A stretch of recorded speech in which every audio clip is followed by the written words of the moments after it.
Općina Krapinske Toplice prolazi kroz jedno od najintenzivnijih razdoblja infrastrukturnog i društvenog razvoja. Zahvaljujući dosad najvećem općinskom proračunu i iznimno uspješnom povlačenju bespovratnih sredstava iz fondova Europske unije, lokalna samouprava pokrenula je niz kapitalnih investicija.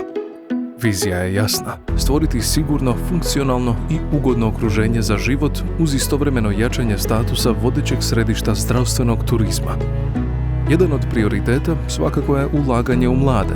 Kako bi svako dijete u općini imalo osigurano mjesto u vrtiću, nekadašnja područna škola u Maloj Erpenji postaje novi područni vrtić. Već će se ove godine upisati 67 djece u 4 odgojno-obrazovne skupine. Uz to, u matičnom vrtiću Maslačak provedena je sanacija dvorišta s modernim drenažnim sustavom, te je ugrađena antistres podloga. Mreža sigurnih dječjih prostora kontinuirano se širi, pa su tako izgrađena igrališta u naseljima Oratje i Vrtnjakovec.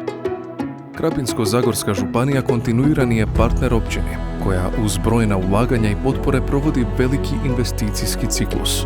Izgradnja novog modernog kompleksa Centra za odgoj i obrazovanje donosi najviše standarde za predškolski i osnovnoškolski odgoj te rehabilitacijski rad.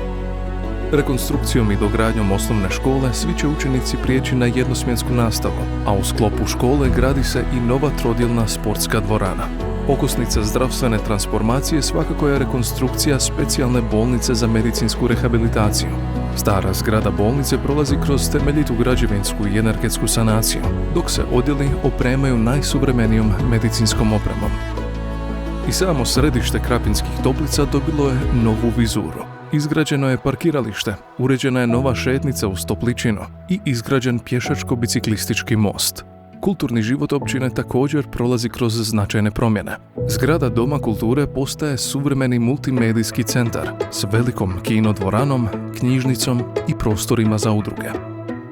Uvedene su jednokratne naknade za onkološke bolesnike te financijske potpore za roditelje njegovatelje, čime se pruža konkretna pomoć onima kojima je to najpotrebnije. Sustavno se brine i o mladima, kroz redovito usklađivanje i isplatu stipendija, a pomaže se i umirovljenicima kroz isplate uskrsnice i božićnica. Sva ova ulaganja u infrastrukturu i kvalitetu života izravno se odražavaju i na turizam. Krapinske Toplice bilježe sjajne rezultate u broju noćenja i dolazaka, a kulturna i turistička ponuda svoj vrhunac doživljava tijekom ljetne manifestacije Badlfest, koja spaja bogatu tradiciju i modernu zabavu.